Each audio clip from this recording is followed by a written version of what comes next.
L'hôpital Robert Pax de Sarreguemines se mobilise activement pour gérer l'épidémie.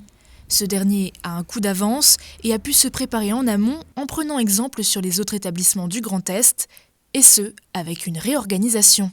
Plusieurs services de spécialité médicale ou chirurgicale sont devenus des secteurs Covid. Aujourd'hui, au niveau de l'hôpital général, on en compte 3. Il y en a un quatrième qui est en cours. Au niveau du CHS de Sarreguemines, il y en a un deuxième pour être installé. Au niveau des urgences, un poste médical avancé a été mis en place. Au niveau de la réanimation, le capacitaire a considérablement augmenté. On passe de capacité de réanimation de 8 places à 21 au total aujourd'hui, avec 14 places fléchées Covid. Pour l'heure, sur une centaine d'hospitalisations, 51 personnes sont positives, 45 attendent leurs résultats. Ce chiffre, il ne veut pas forcément dire grand-chose comme ça. Premièrement, parce qu'il évolue très vite. Et deuxièmement, parce qu'il est compliqué d'avoir un visuel précis sur toute la situation. Là, on parle simplement des personnes qui sont hospitalisées. On sait qu'il y a dans la population environ 30% de personnes dépistées positives qui ont aucun symptôme. Concernant le matériel, le stock est en flux tendu et arrive parfois au dernier moment, mais dans l'ensemble, l'hôpital tient bon. C'est en majeure partie grâce à la mobilisation du personnel soignant. Mais au-delà des soignants, tous les acteurs de l'hôpital ont un état d'esprit irréprochable. On pense aux standards, on pense à l'informatique, on pense aux équipes d'hygiène, on pense aux agents dans les bureaux, on pense à tout le monde. Tout le monde est là et tout le monde est engagé. Et que l'hôpital reçoit énormément de manifestations de soutien et de sympathie qui nous font chaud au cœur. Elles sont pratiques quand il s'agit de dons de matériel et elles sont très appréciées lorsqu'il s'agit de marques d'encouragement. Parmi les effectifs de l'hôpital, plusieurs personnes ont été testées positives et ont donc été confinées. C'est le cas d'Emmanuel Séris, qui n'avait aucun des symptômes décrits par les autorités.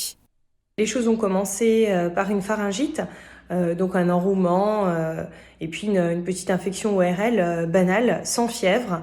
Ça, c'était les 3 premiers jours.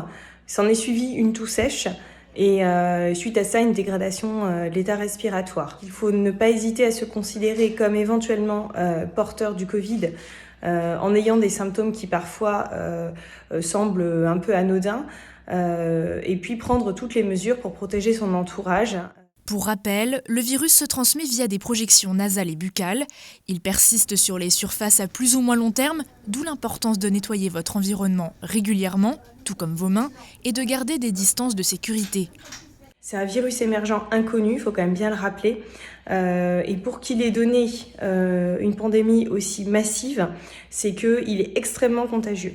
Donc vraiment, j'enjoins à chacune et chacun à prendre la mesure de l'importance des barrières, des mesures barrières de protection afin d'éviter la transmission. Pour le moment, difficile de se projeter concrètement sur la date de fin de l'épidémie.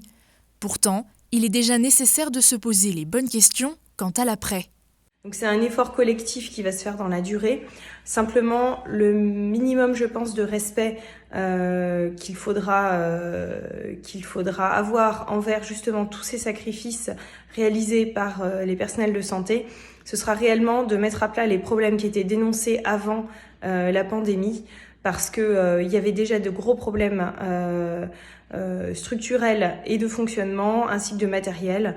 Et ça, je pense que ce sera absolument indispensable qu'il y ait une réflexion de fond et une remise en cause des méthodes qui étaient en cours jusqu'ici.